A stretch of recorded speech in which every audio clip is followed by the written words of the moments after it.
আসসালামু আলাইকুম। সবাই কেমন আছেন? আশা করি ভালো আছেন।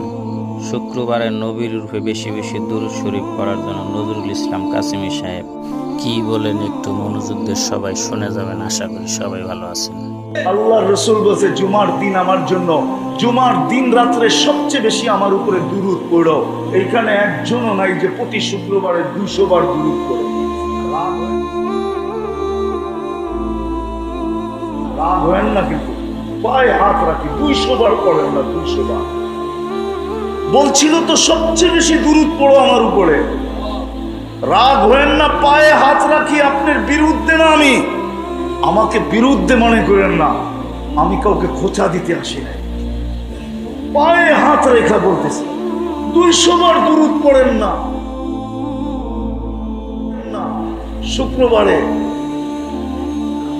হায় হায় হায় হায় উম্মাহ।